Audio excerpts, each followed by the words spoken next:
Right now on Morning News Now, the final sprint. Vice President Harris and former President Trump making their case to undecided voters just 3 weeks to Election Day. We have the worst president and the worst vice president in the history of our country by far. She's more dangerous than him, but he's actually smarter than her.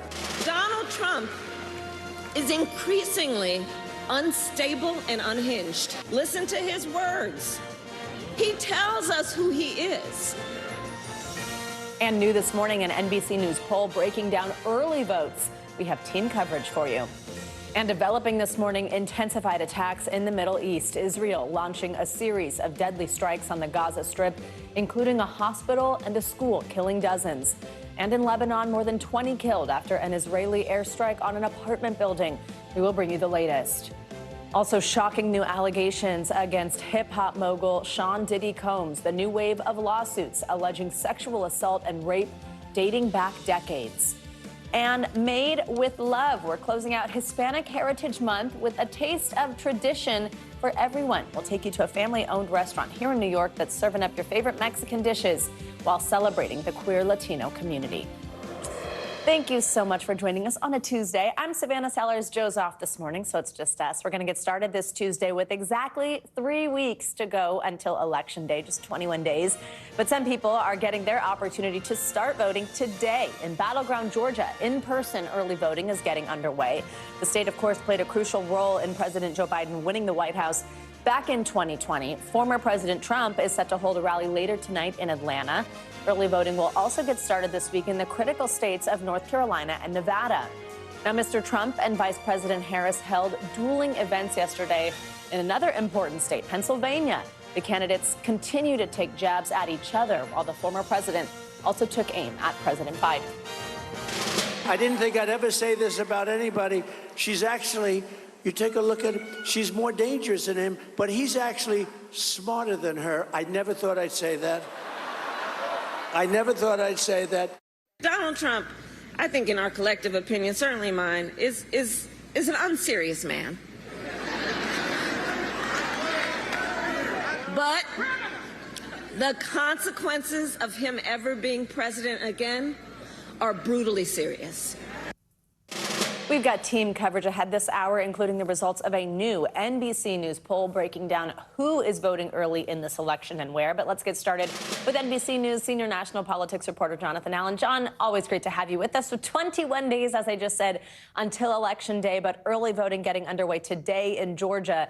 Now, according to data from Target Smart, this was analyzed by NBC News' decision desk, more than 5.1 million people have already voted. What is the state of the race now as the campaigns begin to wind down, and what's the implication of that early vote number? Well, certainly it's underway, Savannah, as you point out, with 5.1 million people already having voted. The state of the race is not that much different than it has been before. Basically, you've got 7 swing states and Omaha, Nebraska, the 2nd congressional district of Nebraska, basically about 15% of the states in the country, in play here. And, I think both sides see this as within the margin of error within all 7 of those swing states. Former President Trump, as I mentioned, he held this town hall. It was last night. It was in Oaks, Pennsylvania, of course, an all-important state in many elections, and certainly in this one. The event, though, was interrupted a couple times. There were medical incidents. It sort of turned into an impromptu concert. Tell us what happened at the event and also takeaways from Mr. Trump's remarks, especially with just a few weeks to go. I think we're all trying to still figure out exactly what happened last night, even the people who were there. To your point, there were some need for medical attention. Our colleagues at NBC who were in the room there said that it was, that it was warm. Trump made some reference to a lack of air conditioning, and then, basically said they didn't really need to have a town hall. They should just have a concert, played a bunch of music. November Rain from Guns N' Roses was the last song. He also had YMCA from the Village People. It's an odd situation. On the other hand, I'm not sure that anybody who turns up to a Trump rally is necessarily there because they are trying to make a decision about whether or not they like Donald Trump. Typically, they've already made that decision. So I'm not sure he loses any voters from that, but we will be spending some time today trying to figure out exactly what went on. Smart point there. Let's talk now, of course, about the Harris campaign. So the vice president is heading to Detroit today. Specifically, her mission there is courting black voters. Tell us about the campaign's efforts to reach those voters, particularly black men. Yeah, there are a variety of efforts going on, including, Vice President Harris emphasizing parts of her policy agenda that are either geared toward black men specifically or simply would have, in her view, a positive effect on black men in addition to other groups. We saw former President Barack Obama just speak on behalf of her in Pittsburgh and address black men. Specifically, the issue for her is that polls suggest that there's some slippage in terms of the traditional Democratic advantage with black men, and even more than, the percentages, because the overwhelming majority of black men are going to vote for Harris if they vote. And, one of the big issues here is for her, whether she can get enthusiasm, whether she can get the kind of turnout that she needs, particularly in big cities in the swing states among black men. Also, we had seen early criticism of the vice president for not sitting down for interviews, not being super available to the media. But then since we've seen this correction to sort of this media swing, and she's actually slated to sit down for her first formal interview with Fox News. Tell us the strategy there. Is it persuading a different audience, finding new voters potentially, or something else you think? I mean, there's a real asymmetry between these two candidates. Everybody in the country knows Donald Trump. They love him or loathe him. They know how they feel about him. With Vice President Harris, there is still, there's still sort of an ability to raise the ceiling a little bit in that there are voters who have not yet made their decisions about her. It's very late in the campaign for that to be the case, and yet at the same time, she came into this campaign late. So, look, I think she would rather be in a position right now where she was just trying to turn out people who had already been persuaded. But obviously, the campaign still thinks it needs to do work on convincing folks. All right, there we go. John, thank you as always. Now let's go to our NBC News senior political editor, Mark Murray. Mark, good morning. So we have new data from our NBC News poll, another drop of numbers here. So what should we know about how voters are planning to cast their ballots in this election, especially knowing that in certain states, an important one like Georgia, it's getting underway now or soon? Yeah, Savannah, our poll finds that half of voters, 52%, say that they plan to vote early or they've already voted early. And that includes 5% of voters who said they've already cast ballots. Savannah, it's important to note that our poll was in the field middle part of last week. And so that 5% who said they've already cast ballots probably might end up being a little bit higher right now as we speak, especially with early voting starting today in Georgia. And that's important, right? Because there is a big partisan divide when it comes to people who vote early versus people who do plan to head to the polls on Election Day itself. Also has a big impact, right, on how votes are counted and when we get results and what that vote count looks like as it starts to come in on election night. How does it break out between Republicans and Democrats? Yeah, you're exactly right. Our poll finds that Harris voters say that they're going to vote early by 17 percentage points, that if you're voting early, you're backing Harris by 17 points. If you're an Election Day voter, however, you're backing Donald Trump by 21 points.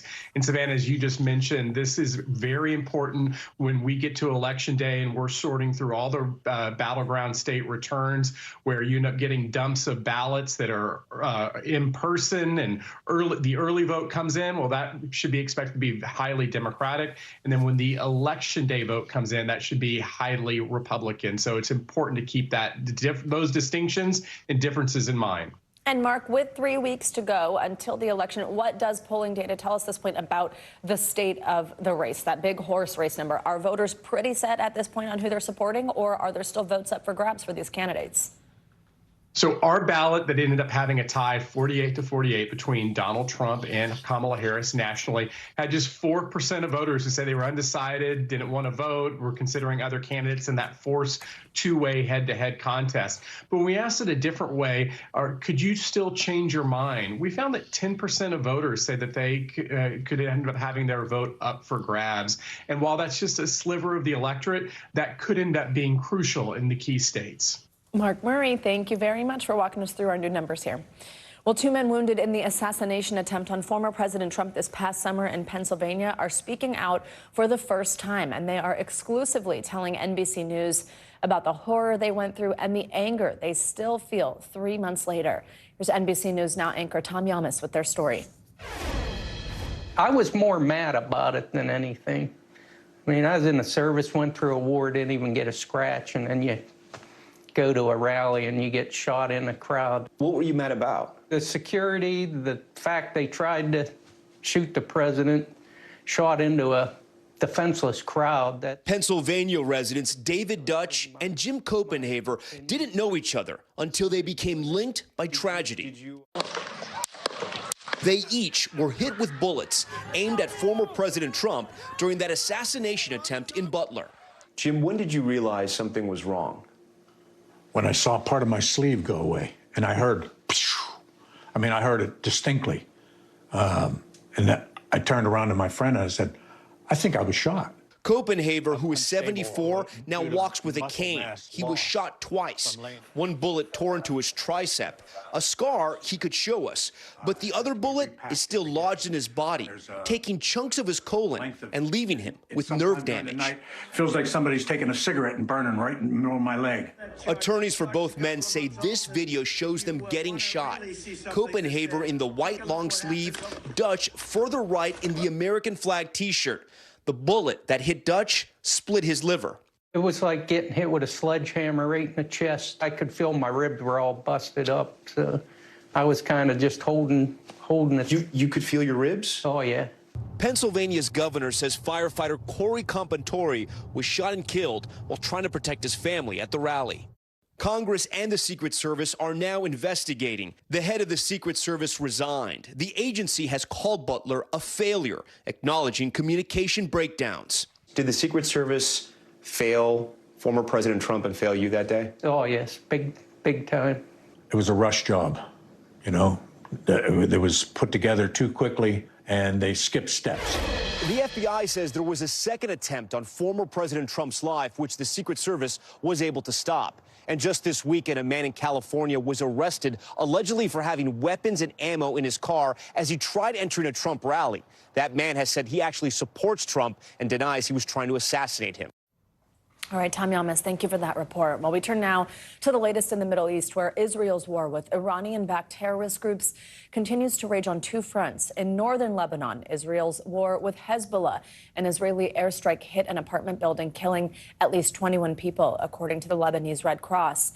This comes a day after a Hezbollah drone attack on an army base in northern Israel killed at least 4 Israeli soldiers and injured more than 60 others.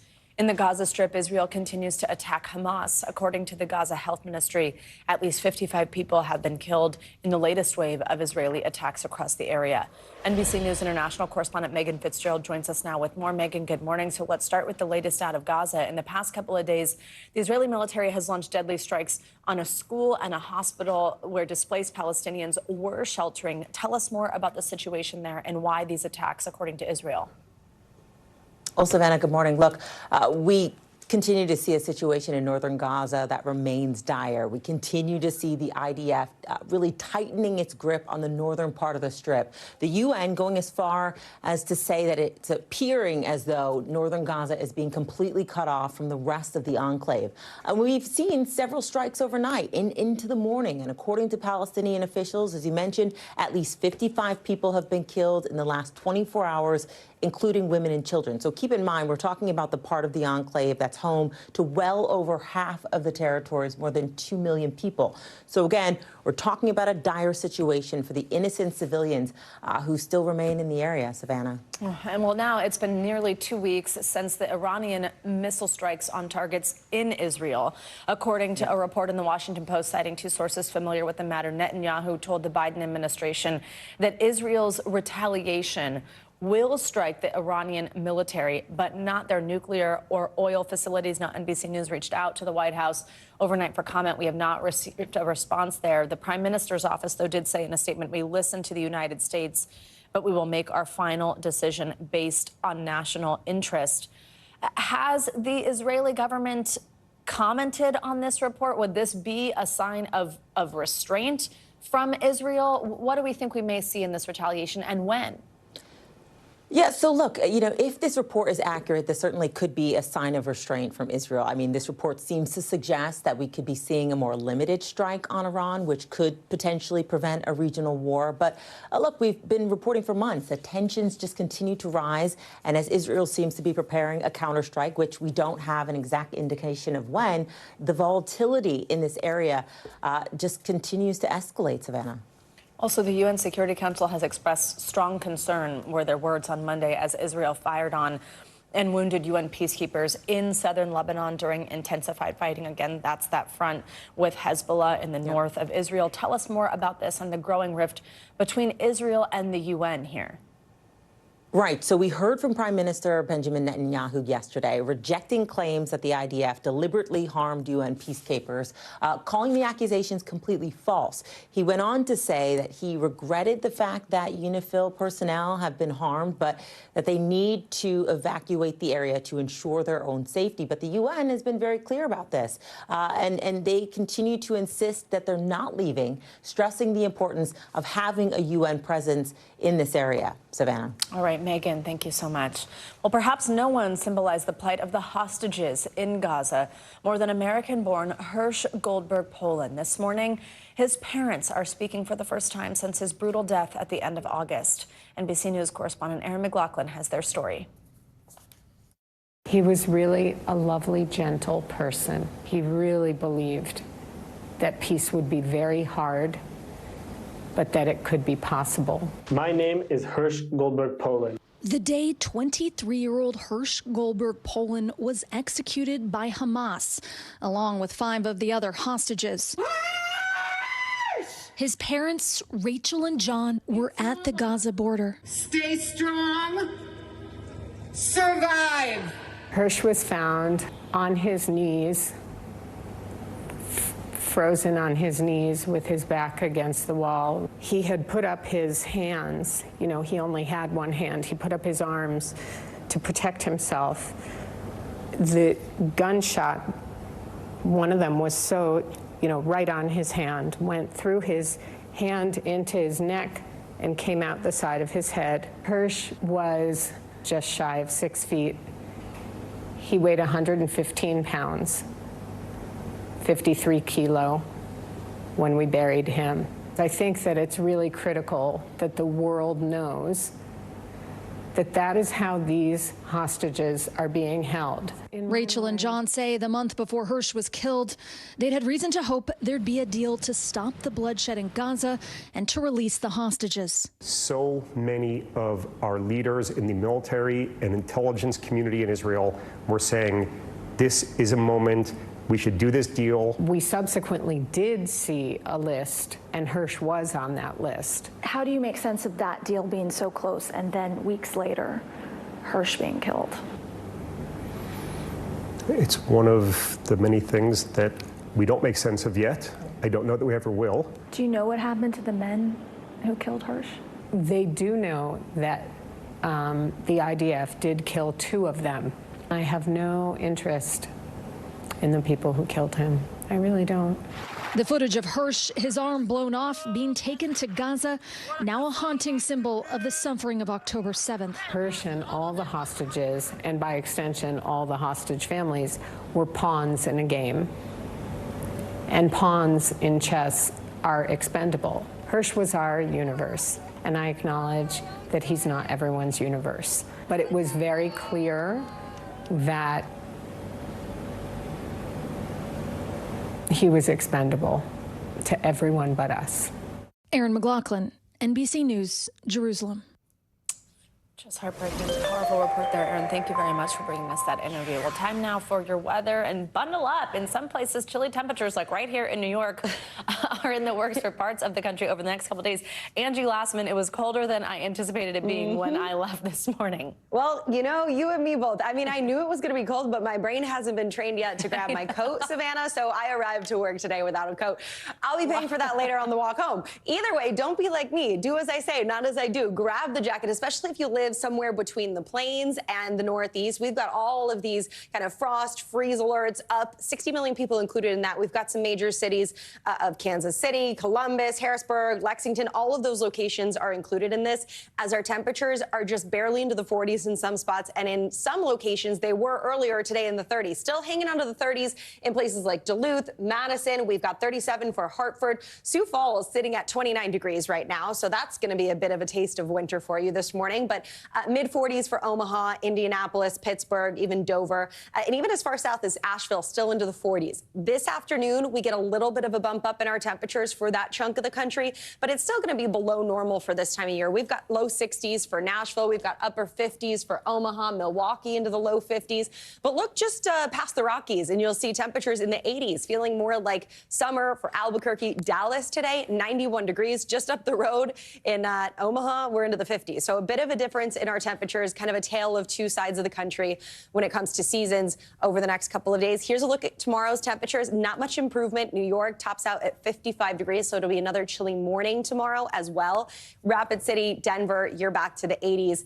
And then we see a gradual rebound here by the time the end of the work week comes, and we go from the upper 50s in New York City to the low 70s on Saturday. Similar story for Chicago, mid 60s Thursday and back to the 70s by Saturday. One note, we do have a front that has pushed offshore and kind of ushered in this cooler air. With that, we're still seeing some unsettled weather, so you might run into a little bit of rain across the Great Lakes in the Midwest and stretching to the Northeast today. That'll be out of the picture here at least before you know it, but we won't, but not before we pick up a little bit of snow in some of those higher elevations. So 'tis the season. There we go. You know, you look so appropriately dressed in studio. This is such a Here's the nice thing. fall, nearly winter look. It is a sweater dress, so I've got that going for me. But, you know, I'm just out of practice with grabbing my coat. I know. I did bring like a light one this morning, and it's still. So you were cozy then? I was cozy, but I was shocked at how cold it was. In the Now 40s. you guys know Like, all about our wardrobe choices. And what goes on in the 4 a.m.s in my house in the middle of the night in your house. Yes, indeed. Thank you, Angie. Of course. There's much more to come here on Morning News Now. Later this hour, undiagnosed. New research shows many Americans suspect they have ADHD, but then they don't check with a doctor. Well, we've got a warning from experts about the dangers of self-diagnosis. Up first, though, after the break, more legal trouble for Sean Diddy Combs as he faces a series of new sexual assault allegations in civil court. We will be right back.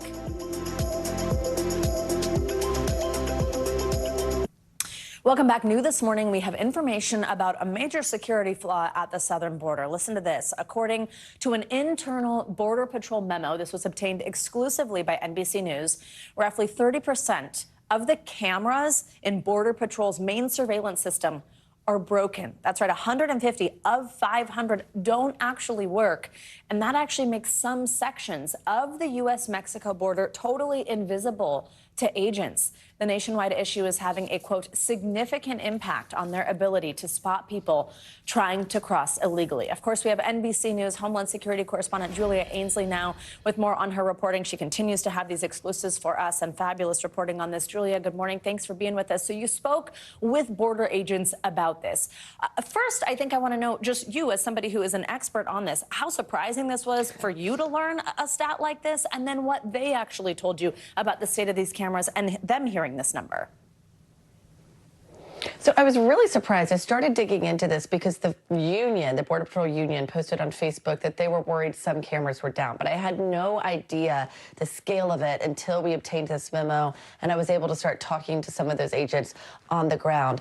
Basically, the reason these cameras are so important is because when we talk to the administration about what they do to stop immigrants, if they don't, or spot immigrants or illegal drugs coming across the border, if they can't put a person at every spot, they always turn to these cameras and they say, look, Trump's wall isn't nearly as important as surveillance. And so the fact that there would have been this major outage, this is 150 out of 500, that meant something. I wanted to know, are there areas of the border that simply are invisible? And they said, yes, there are some very remote areas where they don't have people. If the camera goes down, they can't see who's coming across. They blame a lot of this on a contractor, and we can get to that. One important thing, though, Savannah, is that there is new technology coming on to replace these. I said, is this like telling me the Motorola Razr went out, but we have all these iPhones to replace it? Who cares about the Razr phone that we used to use, you know, in the 2010 area? They're like, only if you're talking about the time around 2010, 2011. In other words, the new technology hasn't caught up. They have about 300 of the new cameras, but they still have more of these old cameras. It's their main system.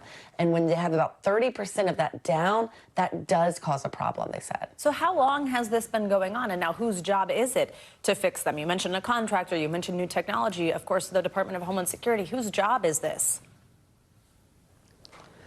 I mean, this ultimately falls on Border Patrol because they use this to tell their leadership that something needs to be done. And they have been doing that. They've gone to Customs and Border Protection leadership. Customs and Border Protection then turns to the agency running the contract. If this boggles your mind with how the government works, it's actually the Federal Aviation Administration that is responsible for contracting the people to handle these cameras. Wow. So CBP turns to the FAA. FAA then has to go to their contractors to go out into the field and handle this. In fact, in that memo we obtained, CBP is thinking about trying to end their affiliation with FAA, try to get FAA to stop running these cameras so they can go directly to the contractors because they don't think they can handle the scale of what they need. And how long has it been since these cameras have been broken, and how long do we think it could be until they are fixed? Well, they say it's an issue that's been going on for months, and they have had some people on the ground. Just this month, we believe about 30 have been fixed, but they still need to get more people out to these areas. This is a big deal. I also do want to put to rest some conspiracy theories that CBP purposely turned these cameras off. That is not the case, but we should look at the fact that when they have these cameras off, we don't know what we don't know. There are more blind spots to how many immigrants might be crossing and drugs that could be getting across as well. Yeah, especially when we've been hearing things like the numbers dropping. Well, it's a little hard to say for sure if there's whole sections that you cannot see. Of course, we also know how big of a deal this could be right in an election year. We actually have this new NBC News poll we've been talking about this morning. One of those questions in there was asking voters, what's your one big motivating issue? Here we go right here. Immigration, border security coming in at the second highest, they're 19%. How could information like this impact how people vote, to hear that whole sections of our border are unable to be surveilled? You know, Savannah, we always want to put out the information, hold whoever is in power accountable, regardless of how that impacts elections. I do think voters should be able to look at this and say, look, whoever is in office is going to have to grapple with this. This technology was put in 2011. It's something the Trump administration dealt with. It happens to be aging under this administration. And yes, you should want a government that puts resources towards this quickly, and we hope that's what they're doing. Important context there, as always. Julia Ainsley, thank you very much. Fabulous reporting. Well, this morning, Sean Diddy Combs is facing a fresh series of lawsuits against him, containing shocking accusations that span decades. 6 new civil lawsuits were filed in federal court in New York on Monday, where Combs is already facing federal racketeering and sex trafficking charges. NBC News entertainment correspondent Chloe Malas has the latest. Sean Diddy Combs facing a new wave of civil suits accusing him of rape and sexual assault.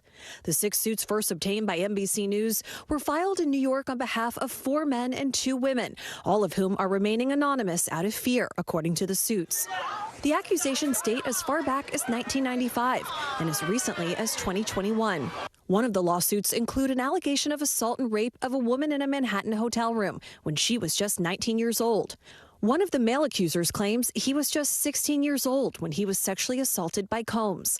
Another alleging he was drugged and raped by Combs in a van at one of Combs's famous white parties in the Hamptons. While a third male accuser claims that in 2021 at a party hosted by Combs, he was raped by 3 men, including Combs, according to the lawsuits. There's an overarching theme here, as you probably can see, which is basically Sean Combs feels like he can do whatever he wants. The latest string of suits are the first from Texas attorney Tony Busby, who claims Diddy won't be the only celebrity named in future lawsuits. Certainly, there will be people named in these suits that will raise some eyebrows.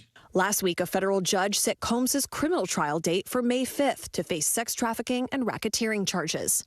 Combs has pleaded not guilty to those charges and has repeatedly denied any wrongdoing as his attorneys continue to push for his release as he awaits trial. All right, Chloe Malas, thank you so much. Well, for more on these new allegations, we have NBC News legal analyst Angela Sanadella here to walk us through. So 6 new complaints there, and I'm sure to viewers and at least to me, it just sounds like the sea of awful accusations. But as a lawyer, what sticks out to you in these new civil suits? So first, I want to note that these were all brought under the New York City Gender Motivated Violence Protection Act. And why that's important is that the violence has to have happened within the 5 boroughs of New York City. Okay. Not even New York State and not even federally. So again, Savannah, this is just the tip of the iceberg. This is just allegations that happened in New York City. Also, this look-back window expires in March of 2025. So if there are any assault victims out there, note that you can't just file these civil suits indefinitely. But there is a pattern here, as seems to be the case often with predators. It was here luring these individuals with glamour or possibilities of a career or attendance at these fancy parties, then use of excessive intimidation force. Also, no consent in any of these allegations, either because there were drugs involved, and 2 of the complaints actually include a photo of a date rape drug injection device that was allegedly found at one of these parties, and also the allegation of a minor. So if you remember, the attorney for Combs, who came out immediately after the indictment, said that these were all consensual. These might indicate the opposite. So we know that back when we saw this federal charges be brought, Diddy was indicted by himself. What was interesting there to me, though, of course, is it was part of this was a racketeering charge, which implicates potentially other people. You're sort of at the top of this empire of this going on and directing other people potentially to do crimes. That's been kind of hanging in the back of my mind, along with the fact that now we have new information, new details being alleged here in cases like this. Are federal prosecutors looking at any of this that you think impacts their case or that could mean more people are indicted? Yes, absolutely, in both realms. So obviously more charges could be brought against Diddy. I think especially if this claim that there was a minor involved does seem to be vetted out, then that changes the game for sex trafficking, not just by forcible consent, but forcible coercion, but also by of a minor, which then would elevate that minimum. And also, yes, many other people could be involved, could be ensnared, could always be indicted.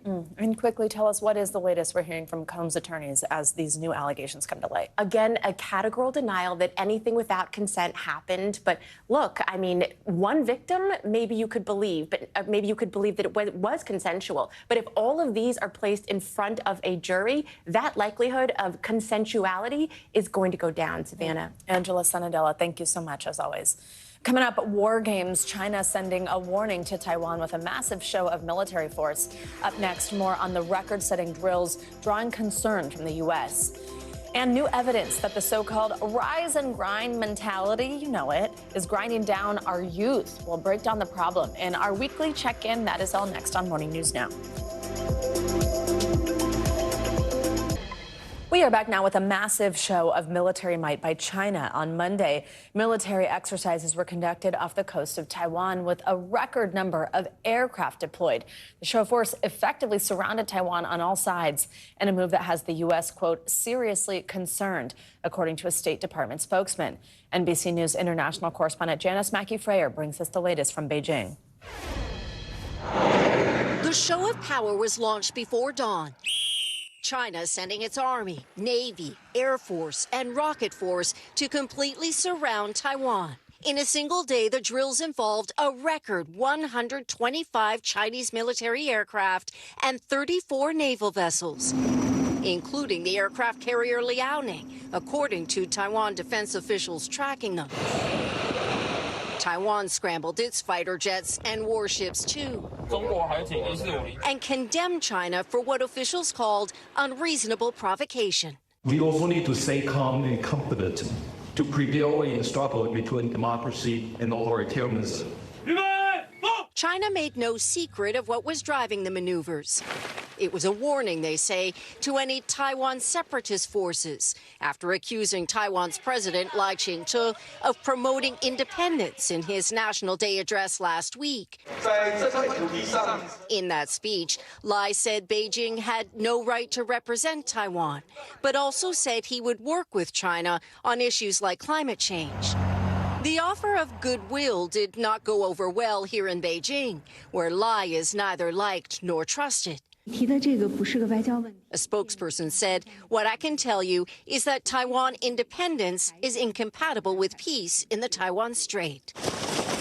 Videos of the exercise, which were shared widely on Chinese social media, show the scope and scale of what China deployed, including a blockade on key ports. China's People's Liberation Army has also used more gray zone tactics, like patrols and air incursions, to a point where experts say military activity around the island has become normalized. Li Shimin is a retired admiral and former head of Taiwan's armed forces. I don't think the PLA is ready for the full-scale invasion in the next few years. But however, if they want to conduct that kind of very limited military tactic, they are already able to do it, like they seize any one of outlying islands, or even conduct the quarantine for the Taiwan. They can do it. The U.S. said it was seriously concerned about the escalation. China last launched drills in May when Lai was sworn in. This time was framed as the sequel, with the expectation there will be more. Our thanks to Janice McIntyre for that report. Well, in addition to the military drills, the Chinese government is also enacting strict new laws against groups they view as advocating for Taiwan's independence. We will keep bringing you that news. Now let's get to our weekly mental health check-in this week, how so-called grind culture is stressing out teens. Plus, we're also going to talk about how you can get over your fear of going to the dentist. Honestly, I kind of have that fear. For a breakdown of all that and more, let's bring in board-certified psychiatrist and author of the book Practical Optimism. We've got Dr. Sue Varma. Dr. Varma, good morning. Great to have you with us. So let's start with this warning about teens and grind culture. So grind culture, it's like constantly trying to improve, kind of that like boss lady kind of mentality, and it can affect how people approach everything from studying, if you're a teenager, or social life, appearance. All that type of stuff can still impact young people. It doesn't just have to be somebody with a career going on. What did this new report from Harvard and Indiana University find about how these stresses are impacting our young people? I was struck by the fact that in addition to all the usual stressors that teens feel, academic achievement, having friends, having a social life, appearing as if you're busy, and the sports performances, what I was most struck by was the fact that they had this pressure to have their whole life figured out, right? Like there's so many adults who are like in their 20s, 30s, 40s who are like, I'm still trying to figure it out. So more than half of young teens feel like they have to have their future planned out, plus the fact that they feel pressure to be advocates and activists in their community. And they also feel pressure to always have to be on their phones, responding to their friends, text messages immediately, any kind of messaging, and being able to be supportive friends. So the pressure is not only to look good, but it's also to be good and to do good. And that's just a lot. It is a lot. It's a lot no matter the age. It's certainly a lot when you think about a teenage brain or a young adult brain. And it's an important thing to be studying and talking about. Also, we want to talk about this new study. It's from Ohio State University about adults and undiagnosed ADHD. I'm so interested in this topic. So we've talked before about how social media, it is leading to a lot of adults diagnosing themselves with this condition or talking about how they think they have it. And then it gets millions of views. And then other teens or young people start to think they have it. This survey actually found that a quarter of adults now suspect they have ADHD, but a lot of them aren't going to the doctor. What do you think about that number? I mean, is that even remotely realistic that a quarter of adults could have ADHD? Is it maybe realistic? No. And why is there a disconnect?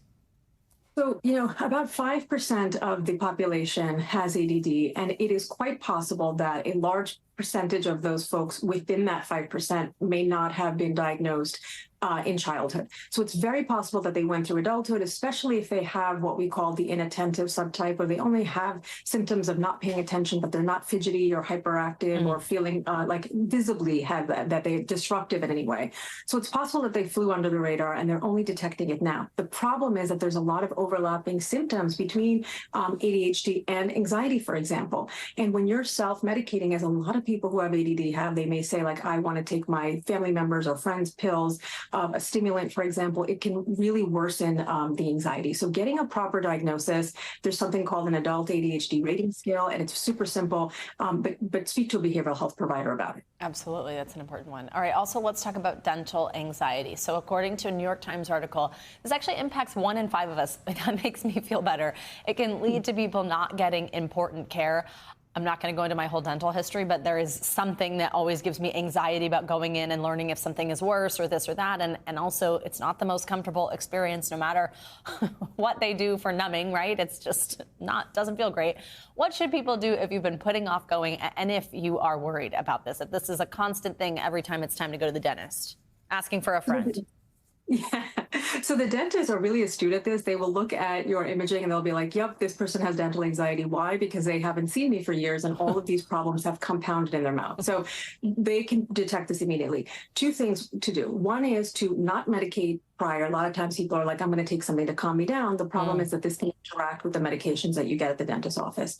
The second thing is really practice the deep breathing in advance. And when you're there, have a mantra in mind over and over again, and let the dentist know that, like, I'm really anxious about being here, and select a dentist based on someone who is kind and patient. But say to yourself, I got this, I'm in control, I'll be done before I know it, and practice the deep breathing in days prior.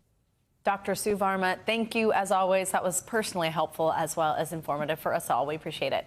Coming up, we have liftoff. This morning, NASA on its way to one of Jupiter's moons. More on the historic mission to discover whether the planet could support life. And your favorite Mexican food made with love and meant for everyone. Stay with us. This is Morning News Now. Welcome back. This morning, the world's top scientists are keeping a close eye on the Europa Clipper. That's the new spaceship flying without a crew on its way to a corner of the solar system that could hold life. NBC News senior correspondent Tom Costello explains. 2, 1, ignition, and liftoff. Liftoff of Falcon Heavy with Europa Clipper. Blasting off on a 1.8 billion-mile journey, NASA's mission to answer a question as old as humanity itself. Falcon Heavy is supersonic. Are we alone? It will take nearly 6 years to reach Europa, one of Jupiter's 95 moons. Discovered by Galileo 400 years ago, it looks like an ice-covered rock.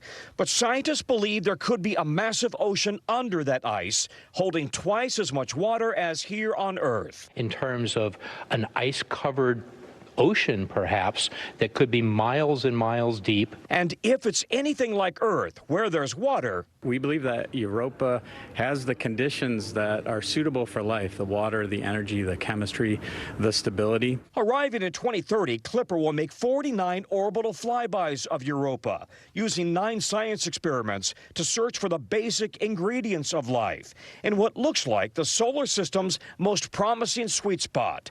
Clipper's launch comes as SpaceX cheers another engineering marvel, landing a massive rocket booster back in the mechanical arms of its launch pad and sending the uncrewed Starship around the Earth. Just fascinating. Our thanks to Tom Costello for that report. Scientists say the data from this flight could also help with putting people on both the moon and Mars, as well as tell us more about the potential of life on Jupiter.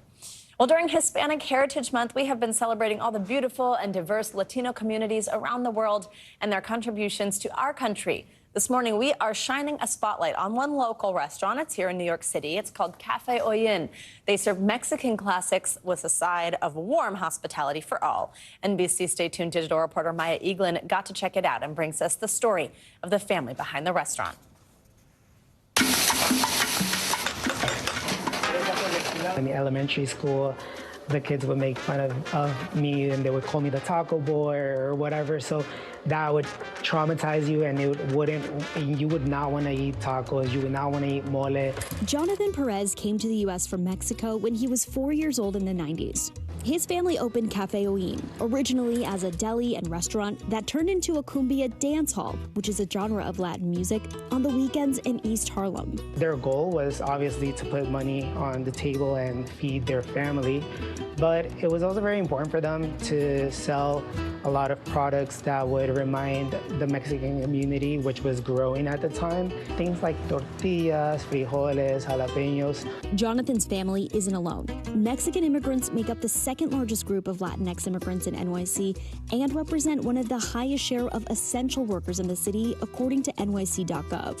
What's your involvement been with this family restaurant? Like, I was on the register at 8 years old, 9 years old. I was sweeping, mopping, restocking. I finished junior high school barely. I went to like 9th grade, and after that, I don't know, I think that I always had a hard time sitting and focusing on something, and I never felt connected anywhere that I was. But after a conflict with his family, Jonathan was out on his own at the age of 17 and worked at a national salad chain to make ends meet. Making my own money as well was a big factor for me to kind of step away from the family. But I think also finding my own community, and by that I mean like the queer community. I met queer, my first manager was queer, and I felt identified for once in my life. So I just didn't see myself coming back to the family business. Why didn't you want to come back? Back then, it's not that it was difficult for them to accept. I think it was still very much taboo, especially in the Hispanic community, the Mexican community. Then during the pandemic, when a lot of small businesses, including Cafe Oyin, were struggling, Jonathan realized his family needed his full support. So he quit his corporate job for good and returned to his family's restaurant. I noticed that my family had already created a very welcoming environment for the Latino community, the Mexican community, the immigrant community, but it was also very important for me to show my identity. You know, I'm a queer business owner, and it was always really important for me to like showcase that through my social media. Jonathan's not alone in struggling with his multiple identities. According to a survey from the Trevor Project, many Latinx LGBTQ youth say their mental health has suffered because of their sexuality and culture, with 44% of them saying they seriously considered suicide. Jonathan's dad and brother do most of the cooking. What are we making? Aquí tenemos mole poblano. I just grabbed the tortilla, and I grabbed the drumstick. One potato. That's delicious. What advice would you give to other young people who may be part of the Latino community but are having a hard time feeling like they belong somewhere? Really, you don't need a whole crowd of people to feel safe, to feel protected. Literally, 2-3 friends is all you need, and blood doesn't define family. Proving that the right mixture of family, friends, and culture can make the perfect recipe for success. Maya Eaglin, NBC News. Yeah, I just grabbed it. Okay, now I'm starving, and a lot of that food reminds me of my grandma's. As Maya's piece mentioned there, suicide, we do want to say, if you or anyone you know is struggling, please call or text the Suicide and Crisis Lifeline. It is right there on your screen, and it is just 988. Coming up, doggone adorable, one of the biggest names in photography is focusing in on our four-legged friends. Up next, I'm going to sit down with Gray Malin to talk about his new book, simply titled, Dogs Don't Pause Your Devices. This is Morning News Now.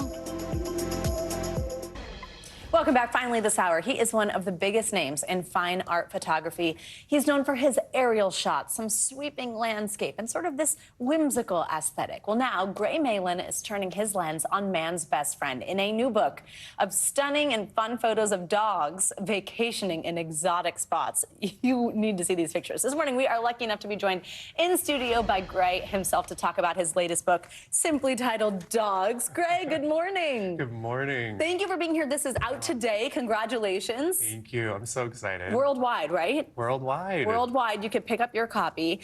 And I know you, like many of us, have had this special relationship with your own dog. It truly is man's best friend. And it's actually dedicated to sweet Stella. Tell us a little bit about Stella. Yes, I rescued Stella. She lived to be 15 years old and passed when this book went to press. And I'm so proud to dedicate this book to her. And I think it's the relationship between all of us and our pets that make the images you see in this book so meaningful. Yeah, oh, I know, sweet Stella. These pictures of her are just so adorable. And I think it's true for all of us, right, who have a dog, who love a dog, that you have such a special connection. So, so neat to have a book dedicated. Tell me about, because people might not even know how much they recognize your work. These aerial shots of colorful umbrellas on beaches that you basically invented, or skiers on a mountain, to determine that it was the right call to turn your lens on dogs. Yes. So it's kind of a funny story. I was shooting projects kind of vintage inspired with models. And during one of my projects in Palm Beach, someone brought a golden retriever to set. And I was like, can I take a photo of your golden next to this vintage car? And sure enough, that was the photograph that people really loved. And I was like, why am I shooting people? Maybe I should shoot dogs. They seem to be more likable. And it kind of spiraled from there. Okay, well, I can't imagine that dogs are always, though, quite as cooperative of subjects as humans. Maybe sometimes, maybe some dogs versus some models, I don't know. But how do you get the dogs to cooperate? How do you get them to line up or sit or stay exactly where you want with a whole pack of them? Oh my gosh, first, it takes so much patience. But second, a ton of treats. But there are a lot of professionals there helping me, trainers, and the dogs are pretty much very well behaved. Yeah. Are you working with the same dogs a lot or different dogs everywhere you go? Every city they're different dogs. So in the book, you might think, oh, that's the same poodle. It's not. I did wonder that. We were talking about that this morning. Yeah, the Boston dogs are different than San Diego or Beverly Hills Hotel to London, all different. Tell us a story about when it was difficult with some of the dogs to cooperate, or certain pictures in here that maybe were tougher to get than you think. So the Dogs of Paris chapter was really challenging because the dogs, as you can imagine, they don't actually speak English in France. They speak French. So every time we were with the dogs, we had to speak French. So when you say sit, you actually have to say assis. And it just never got old. We were laughing the whole time. So you learned French then to do these pictures? Yes, for the dogs. Anything for them. They speak French is killing me. One thing that I love about your work, whether it's with dogs or not, but this is true for me with dogs, is that you can find places, all of us, that are meaningful to you in these beautiful pictures, where they are such good gifts. I've given it as a wedding gift before, actually, where somebody was honeymooning in, south of France or something like that, and given them your photos because it's a nice memory. For me, in this one, my parents met at the Hotel Del, which I know you've shot before, but you have the dogs right there in Coronado and San Diego. Do people tell you that they recognize meaningful places to them in your work? They do, and I think that my job as a photographer is to bring these special places that are so meaningful into people's lives for them to hang on their walls so that every time they see them, they feel transported to that place. They have great memories, or maybe it's somewhere they want to go and aspire to be. Yeah. But it's truly an escape, and I feel so lucky to do what I get to do. Absolutely, yeah. I mean, behind the lens, you get to go to all these places, and these dogs vacation better than most of us. Let me tell you, these places they're in. Graham Malin, thank you for joining us. Fun conversation, and congratulations. This, again, is out worldwide now. Thank you so much. So great to have you. We appreciate it. Beautiful work. Thank you. And that's going to do it for this hour of Morning News Now, but the news continues right now. Good to have you with us. I'm Savannah Sellers. Thanks for joining us Tuesday. Right now on Morning News Now, the presidential hopefuls are looking to expand their outreach with just 3 weeks to go until Election Day. As Vice President Harris prepares for a sit-down interview on Fox News, former President Trump is set to hold a rally in the swing state of Georgia. We have the latest from the campaign trail as the Harris campaign tries to attack Mr. Trump over his age and mental acuity. Also this morning, days after Hurricane Milton slammed into Central Florida, some areas are still underwater. The new images showing how the landscape of the region has been permanently changed as the state begins its long road to recovery.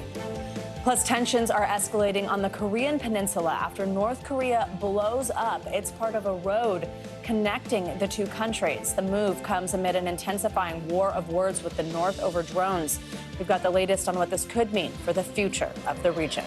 We begin this hour, though, with the race for the White House. Exactly 3 weeks until Election Day. Early voting is underway today. It's getting started in the battleground state of Georgia. Former President Trump is set to hold a rally there tonight. He's going to be in Atlanta. Vice President Harris, she will head to Michigan. NBC News senior White House correspondent Gabe Gutierrez has the latest on the campaigns. Savannah, good morning. An NBC News poll out today shows that half of Americans plan to vote early. And this new polling location, which opened just a short time ago, is meant to help avoid those massive lines that Georgia saw back in 2020. Meanwhile, on the trail, former President Trump is drawing scrutiny for a highly unusual campaign event.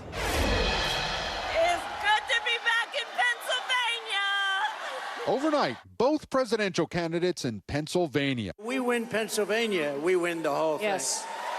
Former President Trump cutting short his town hall following 2 lengthy interruptions because of medical episodes in the audience, as many complained about the heat. Would anybody else like to faint? The event turning into an impromptu DJ session, lasting more than a half hour.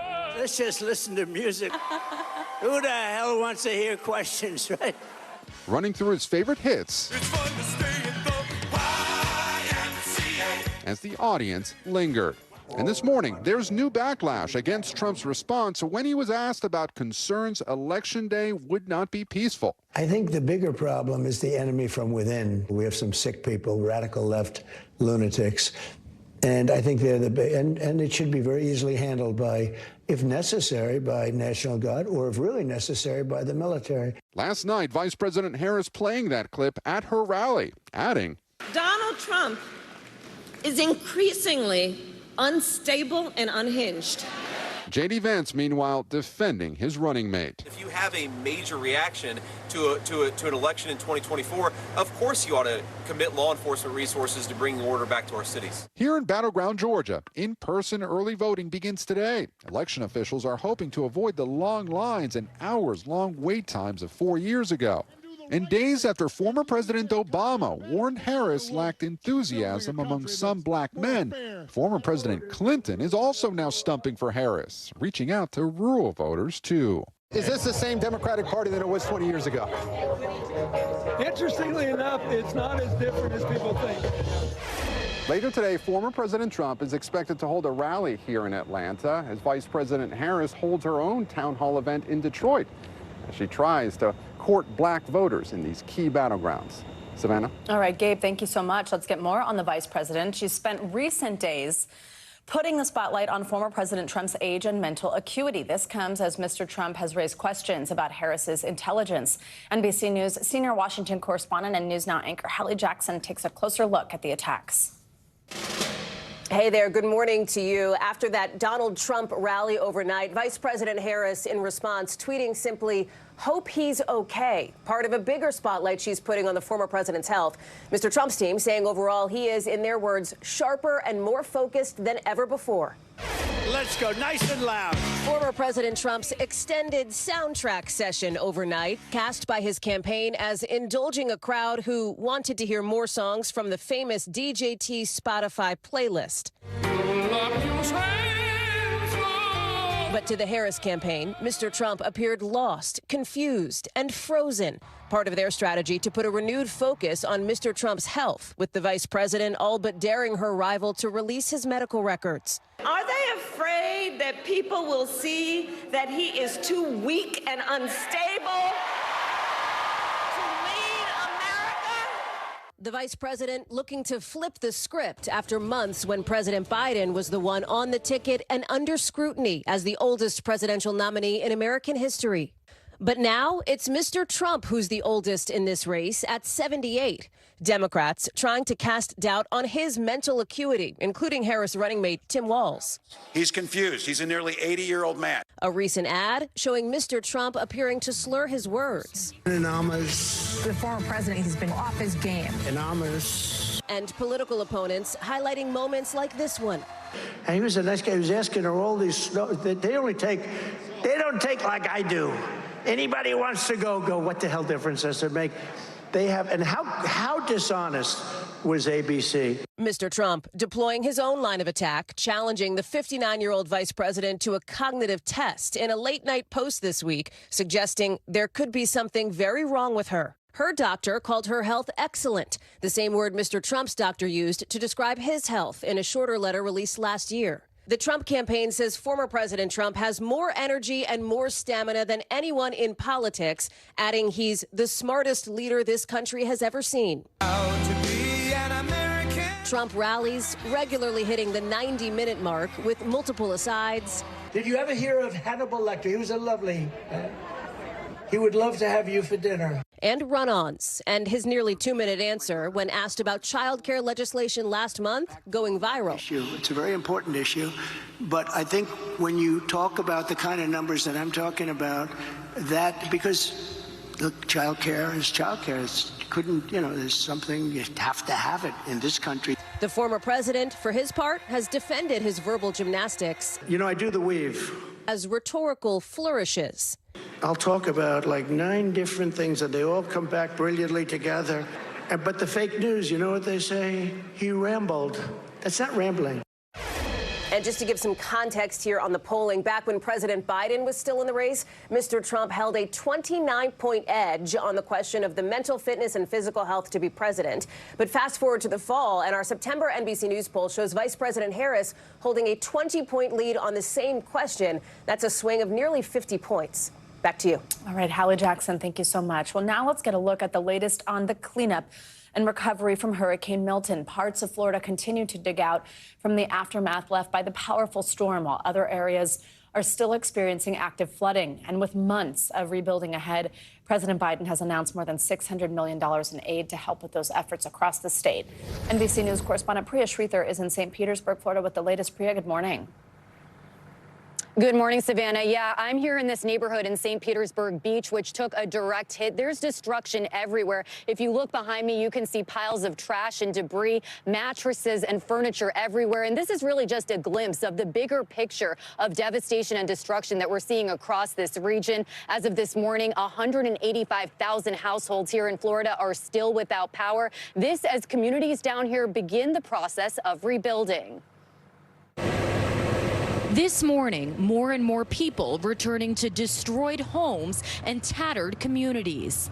Jay Hager and his wife own timeshares at the Sea Oats Beach Club in Manasota Key. I've been coming here for 40 years and never seen anything close to this.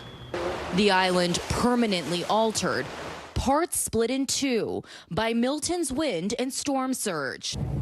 Further north, along the Withlacoochee River, flooding persists. I need power, and we don't have a roof. People don't have homes. Milton has passed, but the water continues to rise. In some areas of the Withlacoochee, we're not going to see peaks for 4 weeks after the storm. These communities just part of the ongoing aftermath of Milton. With so many still without power, linemen working nonstop to get the lights back on. It's an effort that's not going to stop until every single customer's power is restored. Milton also shutting down Port Tampa and knocking out power to gas stations, disrupting access to fuel across the state. These gas lines are ridiculous here in St. Pete. To help, the state opening up 12 fuel distribution sites. We have fuel for the public, not even charging you, free gas, imagine that. It's fantastic. I mean, it's absolutely necessary. Without it, I mean, people would be totally out of gas. We won't be getting back to work. It'd be a nightmare. Still, months of recovery ahead. This is a major operation. This is not something that's going to be solved in a week or two. We're looking at months of residential storm debris collections. As the recovery from Milton shifts into high gear, cleanup from Helene enters its 3rd week. Everyone's just been coming together and just been really helping each other out, and it's pretty inspiring. FEMA already approving $96 million in aid for more than 75,000 households. We're not going anywhere. We are committed. We're here for as long as it takes. And Florida has mobilized 6,000 National Guardsmen to clear 2,500 miles of roads, distribute 800,000 ready-to-eat meals, and nearly 1 million boxes of water. Savannah. All right, Priya, thank you so much.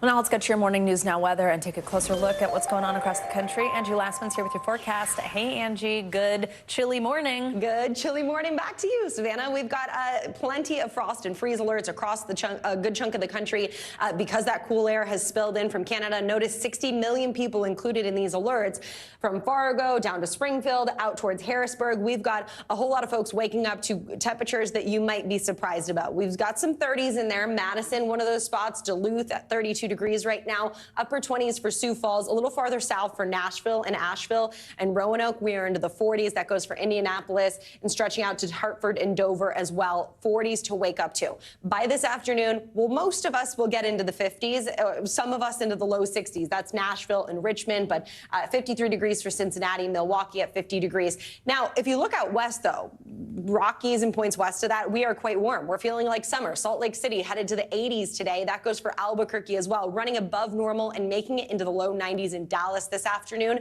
By tomorrow, more of that cool air starts to spill a little farther south. We'll see Atlanta just top out at 62 degrees. We're still going to be waking up to some chilly temperatures across this region too, so jackets not just this morning, but for tomorrow morning as well. We slowly but surely kind of gradually increase these temperatures as we get closer to the weekend. So we go from the low 60s in Cincinnati on Thursday to the low 70s by Saturday. We'll have 70s on Saturday for New York, Washington, D.C., Chicago. So a little bit more mild air will settle in if you are not a fan of these fall temperatures. And we'll keep it unsettled across the Northeast and the Great Lakes here for the next little while. We have a front that moved offshore. It's still ushering in that cold air and giving us some higher elevation snow, but also a couple of spots of rain. So we'll watch for some of those showers throughout the day today and even into tomorrow. We'll keep that going for the interior portions of the Northeast. Meanwhile, we're going to watch an area of potential development here. But that cold front that I just mentioned, it's going to basically keep things south. We'll watch for the Leeward Islands for maybe some impacts to parts of the Caribbean. But as of right now, we're not looking for any major impacts to the United States. We'll keep a close eye on that, though. You can see that tropical disturbance has about a 60% chance of development at this time. Otherwise, we're going to watch one other little area in the Caribbean, 30% chance of development. Moral of the story, Savannah, right now, it's a very quiet weather week across the United States. And we're not looking at any significant developments from the tropics. So that's good news after the very busy last couple of weeks that we've had. Oh, absolutely. A break well needed, especially for our people in Florida. Angie, thank you so much. And bring a coat tomorrow. Yeah. We are also following the latest military escalation between North and South Korea.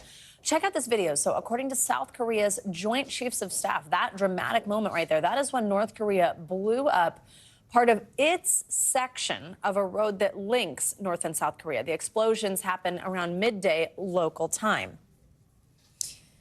This comes just days after North Korea accused South Korea of flying drones over its capital city, which were scattering political propaganda leaflets. That is according to North Korea about South Korea. South Korea declined to answer comments about those drones. NBC News international correspondent Janice Mackey-Frayer joins us live from Beijing with more. Janice, good morning. So South Korea was already preparing for some sort of response from North Korea following those drone accusations. So again, North Korea is saying that they flew these drones over their capital city and then dropped these leaflets with political propaganda. But what message is North Korea trying to send, and why would any type of retaliation be blowing up its own section of this particular road? Well, Savannah, there had been this series of threats. This has been escalating for days, weeks, months even, by blowing up these roads and rail lines, which obviously haven't been used, but in their own way symbolically link the North and South. It sends a message of anger, of retaliation, and this promise of follow-through. North Korean soldiers had been seen preparing the area for something, so that, combined with the threat, meant it wasn't really a surprise, but it was enough to trigger warning shots from South Korea's military, and it's pushing up tension in new ways. Kim Jong-un wants to completely sever everything with the South, suggesting there's something much stronger than disdain that's growing. Savannah. In a statement, South Korea said this week that they would retaliate mercilessly, is the word, if the North endangered the safety of its people. What could that look like? Well, South Korea's military has said that it's bolstering its readiness and its surveillance position, and it's doing so in coordination with the U.S. Look, it's still unlikely that Kim is going to launch any sort of large-scale attack on South Korea because the retaliation would be so strong and so mismatched. What has enraged him are the drones. North Korea has accused the South of using drones to drop propaganda over Pyongyang. They say it's happened 3 times this month, and that's what's motivating these threats to respond with force. Now, South Korea's military at first, as you mentioned, said that they didn't do it. Then they said they wouldn't comment. Now, what they have done is that they've told North Korea that they would face the end of their regime if any South Korean citizens are faced with a threat to their safety. And Janice, tensions had already been brewing for some time between the two nations. Where do we think this conflict goes from here? Well, the two countries are still technically at war, and for years there have been upticks in tension, usually related to North Korean missile testing and South Korea's joint military drills with the U.S. Those are the trigger points. This time, the rhetoric seems angrier. Kim seems emboldened. It could be his alliance with Russia and with Vladimir Putin. And there is this now follow through on some of the threats that he has been making, and that on the Korean Peninsula can be a very dangerous thing.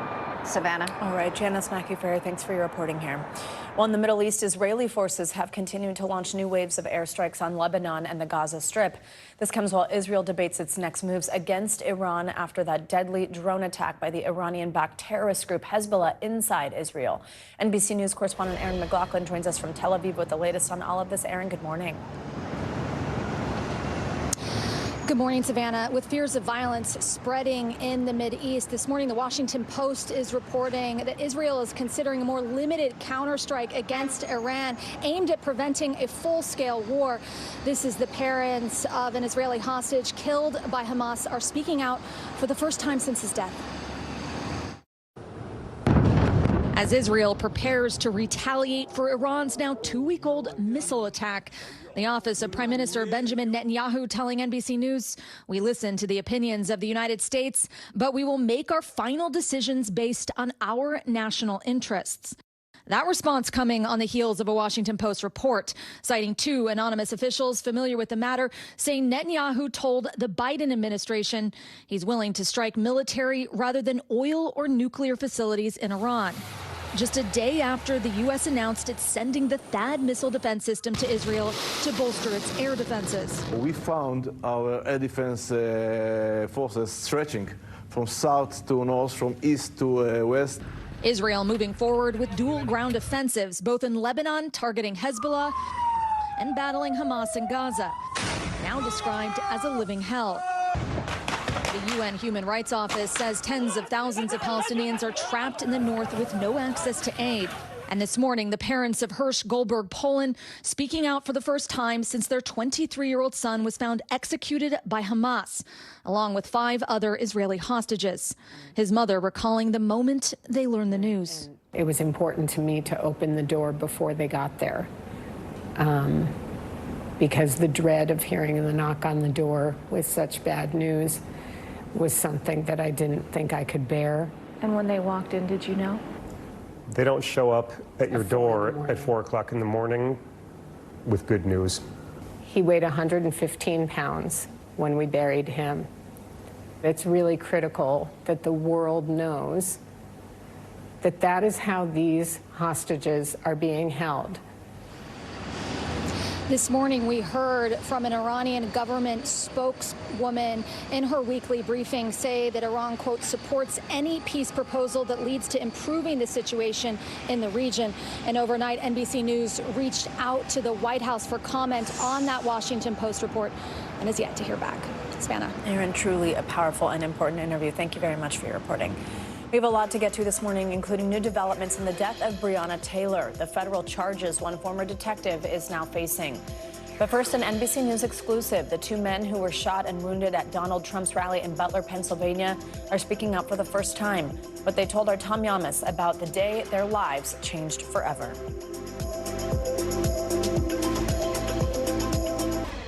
We are back now with an NBC News exclusive. For the first time, 2 men who were shot and wounded at the Butler, Pennsylvania rally where a gunman tried to assassinate former President Donald Trump are now speaking out about the attack. NBC News Now anchor Tom Yamas spoke with these 2 survivors about their experience. Tom, good morning. Hey, Savannah, good morning to you. It has been 3 months since that assassination attempt in Butler. In that time, the 2 men who were shot and survived have lived in the hospital and with nurses. Their lives forever changed, telling me they believe that nasty tone and name-calling of politics led to this terrible event.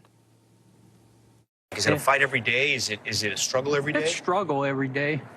Yeah. It's painful here and there. For the first time, David Dutch and Jim Copenhaver are sharing how they survived that assassination attempt against Donald Trump in Butler, Pennsylvania. Jim, when did you realize something was wrong? When I saw part of my sleeve go away, and I heard, I heard it distinctly. And that I turned around to my friend and I said, I think I was shot. Copenhaver, who is 74 and now walks with a cane, was shot twice. One bullet tore into his tricep. The other, which pierced his abdomen, is still lodged in his body. Feels like somebody's taking a cigarette and burning right in the middle of my leg. Oh, that shot. Attorneys for both men say this video shows them getting shot. They were both behind Trump at the time. Copenhaver in the white long sleeve, Dutch further to the right in the American flag T-shirt. It was like getting hit with a sledgehammer right in the chest. There was chunks of bleacher and shrapnel flying all around until he finished firing. Firefighter Corey Compentori was shot and killed trying to protect his family. But because of failures by the Secret Service, the shooting was not prevented. Congress and the Secret Service are now investigating how that would-be assassin was able to get up onto a rooftop with an AR-15 about 400 feet from the president and start shooting before being killed by a counter sniper. Both men plan on suing the federal government and others for negligence. Attorneys for the men speaking out on the Secret Service's response. It's pretty evident that there have been some failures, possibly catastrophic failures on the part of the Secret Service as an organization. Did the Secret Service fail former President Trump and fail you that day? Oh, yes, big time. The whole security setup was poor. It was put together too quickly, and procedures weren't followed. Former President Trump recently returned to Butler for another rally. You went to the most recent Butler rally. Why? Because I don't want to be hiding from what happened. I just trying to get on with going through my daily life again. Copenhaver and Dutch say what surprised them the most, the amount of letters, prayers, and support they've received. They don't know me. I mean, it's just amazing. I don't even know how to reach out and thank them for all the prayers, well wishes, and everything. That's got to be pretty emotional, huh? Yeah, it is. Both men say they were contacted by former President Trump, who wanted to know how they were doing and who, according to the men, sounded very concerned. They also told me they think of firefighter Corey Compentori, who died at the rally, protecting his family all the time, and that they know how lucky they are to be alive. Savannah. Tom, thank you very much for bringing us this exclusive. Thanks, Tom. Today, one of the Louisville police officers at the center of the botched raid that led to the death of Breonna Taylor is due back in court.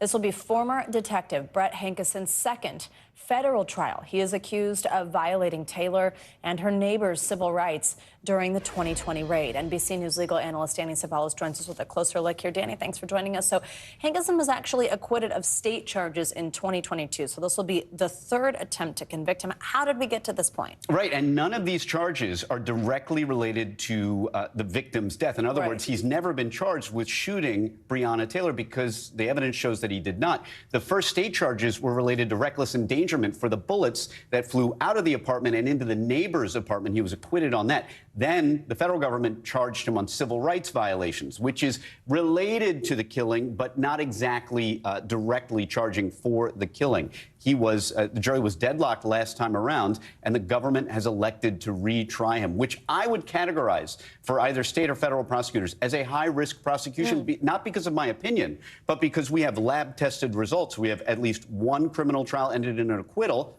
different charges, and then deadlocking on the first federal trial. So I think the uphill battle here is the government. They're in a strange position, one they don't normally find themselves in. What kind of punishment would he be facing if found guilty? It would be potential, like the problem with the federal sentencing guidelines is that when you calculate them, they can yield a huge sentence. But in this case, it would probably be much closer to measured in years and not decades. But the federal sentencing guidelines are no joke, even for a first-time offender, as obviously Brent Hankison is. Yeah, so the judge is not allowing prosecutors to admit evidence on Hankison's behavior in other instances, during other raids, prior acts. How could that impact the prosecution's case? Prior bad acts is really a controversial issue right now. The prosecutors will always try to get in prior bad acts of a defendant, but the rules prevent that. The challenge really is that there are so many exceptions to that rule. So, for example, I can't just introduce evidence that Hankison did bad things in the past, but if those bad things in the past are part of a modus operandi, part of a signature, something that he always does, then it might come in under an exception to that general general rule that we don't try people for things that they did in their history, but only for the crimes that they're charged with. It is a very confusing rule. Defense attorneys like me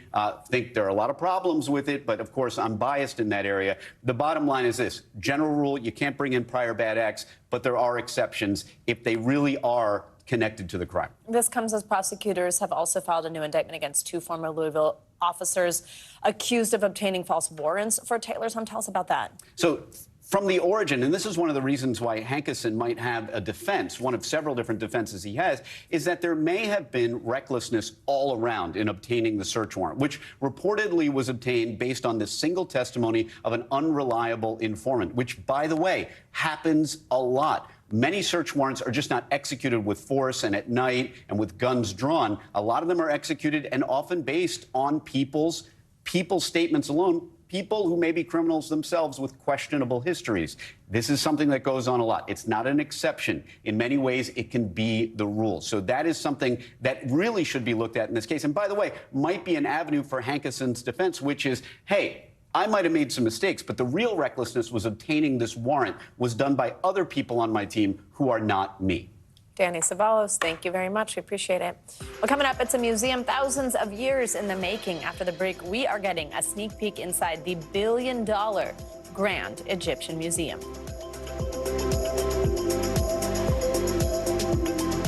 Welcome back. Cairo's new $1 billion Grand Egyptian Museum is finally getting ready to partially open to visitors. This dazzling center houses prized artifacts from one of the world's oldest civilizations. And Lucky Duck NBC News Chief International Correspondent Keir Simmons got a look inside, and he joins us live from Cairo with the latest. Keir, this is so cool. Good morning. So cool, Savannah. You know, we've been tracking this story for the best part of 10 years on NBC News. Thousands of artifacts moved from a museum on one side of the Nile to a new museum on the other side of the Nile, on a plot that stretches for 80 football fields. And from tomorrow, they say they're expecting 4,000 visitors a day. This morning, a look inside the spectacular Grand Egyptian Museum. The long-awaited opening of 12 new galleries devoted to 4 eras of history. The museum located in the heart of the magnificent Valley of Giza. It's built in the shadow of the pyramid. The world's largest museum devoted to a single civilization, costing a staggering $1 billion.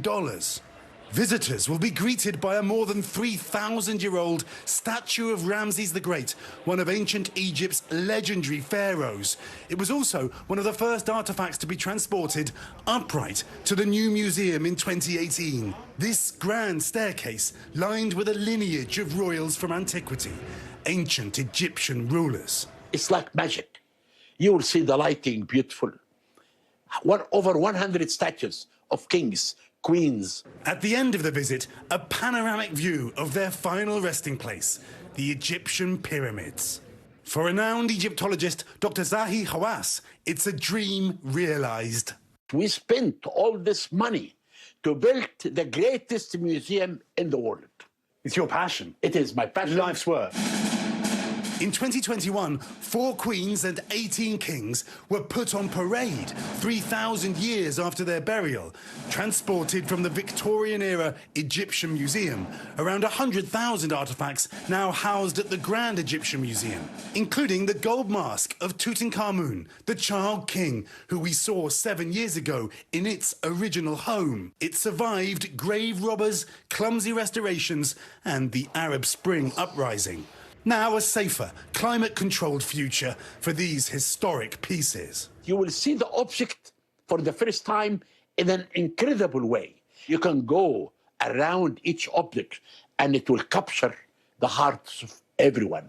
Back in 2017, NBC News was given exclusive access to the museum as statues of King Tut and other treasures were transported. I'm only again at ease when the piece is safe. The exhibits include insight into the everyday lives of kings and ordinary people. This is for the wine. Important in the afterlife that you have wine. For Egypt, it's the culmination of a 2-decade-long project. This morning, preparing to open its doors to the world. We are expecting to have like 4,000 visitors on the first day. A modern home for an ancient civilization. And Savannah, with all of this turmoil in the Middle East, they are waiting for a while for the right moment to have a party and to open the final part of that exhibition, the King Tut exhibition. But I was lucky enough to get a preview some years ago. Beautiful bows, ornately crafted caskets for two of King Tut's young children. Really incredible. More than 5,000 artifacts. Now, in the new museum, when that part of it finally opens, they'll be able to show you them all. Savannah? Oh, Kirsch, this is so neat. What an incredible look. How exciting for visitors. Thank you so much. Well, now it's been nearly a year since the Smithsonian National Zoo back here at home said goodbye to its last 3 resident pandas. But we've got some good news. We've been telling you about this. 2 giant pandas are returning to D.C. and they will call it home for the next 10 years. And get this, they are expected to land from their flight over here as soon as this morning. NBC News senior correspondent Tom Cadella joins us with Washington with the details. Hey, Tom, good morning. You know, Kier's got the mummies, I've got the pandas, and they're alive and well, and they're on their way right now to the National Zoo here in Washington. The first new pandas to arrive here in 24 years, and on the plane they've been having steamed cornbread and bamboo, lots of bamboo. Pandemonium and panda diplomacy is back. On board FedEx's Panda Express Trans-Pacific flight this morning, 3-year-old Bao Li and Qing Bao en route to Washington, D.C., where they'll land in just a few hours. 3, 2, 1. The giant pandas will begin their 10-year stay at the Smithsonian National Zoo, part of a 20-year global breeding and conservation program that's helped move the species from endangered to vulnerable. We have accomplished so much. One of our jobs was to crack the code on giant panda reproduction. If you want to save a species, you have to make more of them. Already, excitement has been building for this new wave of pandemania. And they're the ones that I come to see it. You know, I'm not a morning person, but I'll come as soon as the doors open when they're here. And when they come, we'll be back. For nearly a year, the popular panda exhibit, which draws close to 2 million visitors annually, has been without these cute black and white balls of fur after the National Zoo sent home its last 3 pandas on China's request. I like that the pandas are coming back because I've missed the pandas. In preparation for its new residents, the zoo has been renovating its facilities to ensure a long-term and stable source of edible bamboo, with improvements like new climbing structures, rocks, hammocks, and pools. Everyone loves pandas, and people come from all over the world to see pandas. Bao Li and Qing Bao will be the first bears China has sent to Washington in 24 years. Bao Li, the 3rd generation in his family to live at the zoo.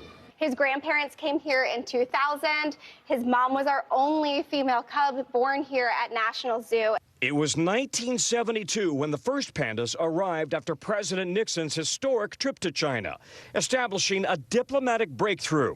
That loan agreement expired last year amid rising tensions and concerns over whether the pandas will ever return to American soil. NBC's Janice Mackey-Freyer in Beijing. China has a monopoly on pandas and uses the bears as a strategic tool to pursue a sort of literal soft power around the world. They're symbolic, so even though U.S.-China relations are strained, more pandas could be heading to the U.S. Now, with this renewed pandiplomacy in action, Bao Li and Qing Bao are set to make their public debut in D.C. They're kind of a staple in Washington, D.C., I feel like, so we're excited to welcome them back home. Yeah, they really are a staple here. So listen, they arrive today and then they go into a 30-day quarantine because the zoo handlers want to make sure that they don't have any parasites or any infections that would expose other animals here at the zoo to any potential illnesses. And then they will have a slow acclimation into their new habitat. We're probably looking at a public debut where the public can see them maybe in December, but that is yet to be announced. Savannah? All right, still a little bit of a wait. I can't get enough of the details of them on the Panda Express flight. I love it. Tom, thank you so much. Exciting. Coming up, a first of its kind on American roads. After the break, we're sitting down with the man behind the country's first convenience station for EVs. We're back in 3 minutes. Welcome back. A new service station is opening today in Santa Ana, California. It's complete with the usual offerings of a gas station. It's got a convenience store, restrooms, a car wash. But this station has one big difference. There is no gas. Rove is a Southern California company building a first-of-its-kind public charging station, basically a gas station for electric vehicles. Rove CEO Bill Reed joins us with the details here. Bill, good morning. First, just tell us about what inspired you to start Rove. Well, good morning, Savannah, and thank you very much for having us. We were all frustrated EV drivers. We couldn't find open chargers. They were difficult to operate, frequently broken. There were no restrooms, no markets, no shade. So we thought there has to be a better way. So we built Rove around this vision of offering EV drivers something better. And I just mentioned some of those things, the station, same thing that you did, the kind of convenience area, restrooms, that type of thing. But what can someone expect when they pull up to a Rove? Does it look like a gas station that they've known and seen their whole life? Well, our inspiration is a gas station where you know you'll be able to get charged. You know it will be easy to operate the chargers. And if you want to use a restroom or go into the fresh market, it's there for your pleasure. And what type of EVs can get charged at Rove? Any EV can get charged at Rove. That's one of the keys to the whole offering. And I understand soon there's going to be multiple Rove locations in Southern California. Is that right?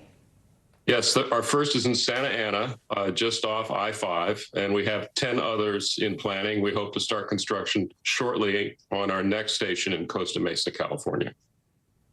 Just off I-5, did you call it? Are you not a native Southern Californian? I'm from San Diego. We don't call it I-5. We just call it the 5. The 5, fine. I thought I was talking to a national audience. It's just funny to hear because I know the 5 well. It's a road I used to be on almost every day living in Southern California. Tell us about expansion plans then from there. Well, we're really focused on Southern California, which is ground zero of the EV revolution. And we think that's the strongest market for us. So we hope to have 10 stations open by the end of 2026. And then we'll look at other markets that will support our operations. Probably Northern California would be next. Did any type of data inform the decision to make this, like kind of indicating a need there? You mentioned anecdotally, which I think probably people with EVs could relate to, you know, I'm just at this charger that's out in the middle of a hot parking lot and I'm not having the experience I would at a gas station. But what type of data and information did you have about the need for something like this, particularly in the location you're getting started? Well, we knew our own frustrations in finding charging stations, but we also noticed that Californians are buying more electric vehicles than public charging is being installed. Mm-hmm. So the need is getting greater all the time. So the time for a large Rove station is perfect.